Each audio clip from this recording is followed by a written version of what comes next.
ফ্যাসি বিরোধী বিপ্লবের অগ্রসেনানী মাহমুদুর রহমানকে প্রফেসর ইউনূসের সরকার জেলে পাঠাইছে। এই মাহমুদুর রহমান সেই বিরল ব্যক্তিত্ব যিনি হাসিনার শাসনের শুরুতেই ফ্যাসিবাদের উত্থানকে সঠিকভাবে চিহ্নিত করতে পারছিলেন, যিনি একাই প্রতিবাদের মশাল জ্বালায় রাখছিলেন। কেন তাকে নেওয়া হলো জেলে? অনেকেই আইনের কথা বলতেছেন। এই সরকার মাহমুদুর রহমানকে আইন দেখাইছে। আমরা প্রশ্ন করি, এই সরকারের আইনি ভিত্তি কি? আমরা ধারাবাহিকভাবে হাসিনার সংবিধান বিলোপের পক্ষে কথা বলছি। অন্তর্বর্তীকালীন সরকার হাসিনার সংবিধান বজায় রাখার সিদ্ধান্ত নিছে, যা এখনো দেশের সর্বোচ্চ আইন। এখন এই সংবিধানে এই ধরনের অন্তর্বর্তী সরকার গঠনের কোনো বিধান আছে কি? নাই। সুতরাং কঠোর আইনি অর্থে ইউনূসের সরকার সংবিধানের অধীনে অবৈধ। এর চেয়েও খারাপ, এই সরকার এমন একটা সরকারকে অপসারণ করে বসানো হয়েছে যা এই সংবিধান অনুসারে গঠিত হয়েছিল। অতএব এই অন্তর্বর্তীকালীন সরকার শুধু অবৈধ না, বরং এই সরকার গঠনে জড়িত প্রত্যেক ব্যক্তি এবং যারা এই সরকারের অংশ হয়েছে তারা সবাই দেশদ্রোহিতার অপরাধ করছে। ঠিক কিনা? আইনে তো তাই বলে। আইনি যদি দেখান তাহলে এইটাও আইন। আপনি আপনার ক্ষেত্রে দেশের সর্বোচ্চ আইন প্রয়োগ করেন নাই, মাহমুদুর রহমানের ক্ষেত্রে কেন আইন প্রয়োগ করতেছেন? এইটার যুক্তি কি?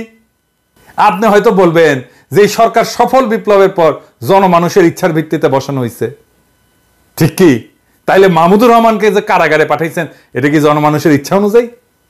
এই মাহমুদুর রহমান হইতেছেন বিপ্লবের প্রকৃত নায়ক। শহীদদের ছাড়া মাহমুদুর রহমান যে ধরনের ত্যাগ স্বীকার করছেন তা আর কেউ করে নাই, আপনারাও করেন নাই। উনি জেলে পড়ছেন বছরের পর বছর। উনার পত্রিকা বন্ধ করে দেওয়া হয়েছে, উনাকে আদালতের বারান্দায় রক্তাক্ত করা হয়েছে, উনাকে দেশ ছাড়তে বাধ্য করা হয়েছে। উনি দেশে ফিরছিলেন কেন? দেশে ফিরছিলেন মৃত্যু পথযাত্রী উনার মাকে দেখার জন্য, আর কোনো কারণ ছিল না। তাইলে আপনার ক্ষেত্রে জনমানুষের ইচ্ছা প্রযোজ্য, মাহমুদুর রহমানের ক্ষেত্রে ইচ্ছা প্রযোজ্য হবে না কেন? এই মামলার কোনো ভিত্তি আছে? মাহমুদুর রহমান এবং শফিক রেহমানকে রাজনৈতিক উদ্দেশ্যে ফ্যাসিবাদী সরকার মিথ্যা মামলায় জড়াইছিল, আর প্রফেসর ইউনূসের সরকার হাসিনা সরকারের দায়ের করা মিথ্যা মামলা খারিজ করার প্রতিশ্রুতি দিছিল। দেয় নাই? দিছিল। এই মামলা কেন খারিজ হইল না?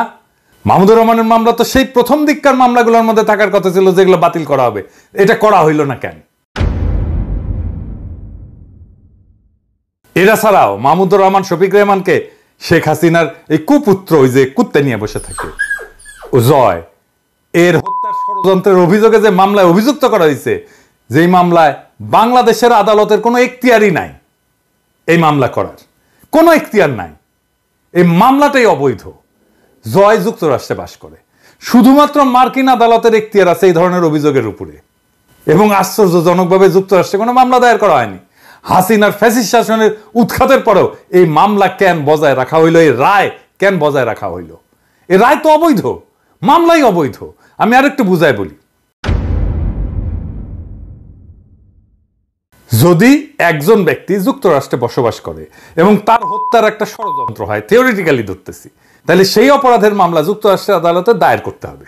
কারণ অপরাধের শিকার যে ব্যক্তি, সে ব্যক্তি যুক্তরাষ্ট্রে বসবাস করেন এবং অপরাধের স্থানও কিন্তু যুক্তরাষ্ট্রের এখতিয়ারের মধ্যে পড়ে। তবে ষড়যন্ত্রকারী যদি বাংলাদেশে অবস্থান করে এবং অপরাধের পরিকল্পনা সেখান থেকে পরিচালনা করা হয়, তাইলে বাংলাদেশে সেই মামলা তদন্ত হইতে পারে, মামলা হইতে পারে না। কিন্তু মূল মামলাটা যুক্তরাষ্ট্রের আদালতে দায়ের করতে হবে, কারণ অপরাধের শিকার এবং ষড়যন্ত্রের লক্ষ্য যুক্তরাষ্ট্রের নাগরিক বা বাসিন্দা। যদি এমন একটা মামলা যেখানে ষড়যন্ত্রের শিকার ব্যক্তি যুক্তরাষ্ট্রে বাস করেন এবং ঘটনাটা যুক্তরাষ্ট্রের বিচার ব্যবস্থার আওতাধীন, তাহলে মামলাটা যদি বাংলাদেশে দায়ের করা হয়, তবে এইটা আইনের বেশ কয়েকটা দিক থেকে ব্যত্যয় বা বিচ্যুতি হবে। প্রধান ব্যত্যয়গুলো কি? একটা হইতেছে আন্তর্জাতিক এখতিয়ার লঙ্ঘন।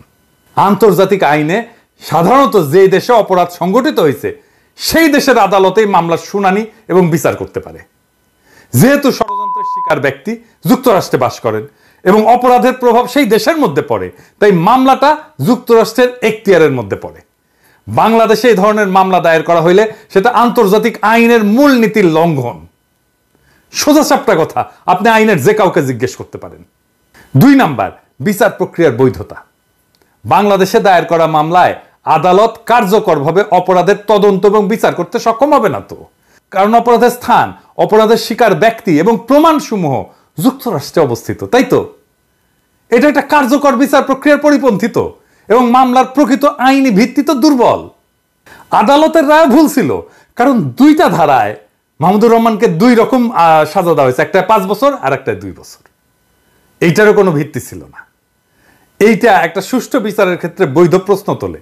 যদি সরকার মামলাটা চালিয়ে যেতে চাইতো, তাইলে সরকার কি করতে পারতো? সরকার তো এই মামলাটা পুনর্বিচার করতে পারতো, বলতে পারতো এটা আমরা নতুন ভাবে বিচার করব।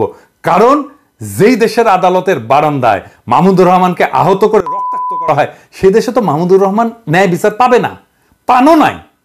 উনাকেই বলা হয়েছিল ট্রুথ ইজ নো ডিফেন্স, বলে নাই? বলছিল তো। তাহলে উনি তো ন্যায় বিচার পাবেন না। তো এই মামলা কেন পুনর্বিচার করা হলো না? 69-এ গণ আন্দোলনের মুখে পাকিস্তানের প্রেসিডেন্ট আইয়ুব শেখ মুজিবের বিরুদ্ধে আগরতলা ষড়যন্ত্র মামলা প্রত্যাহার করছিল, করে নাই?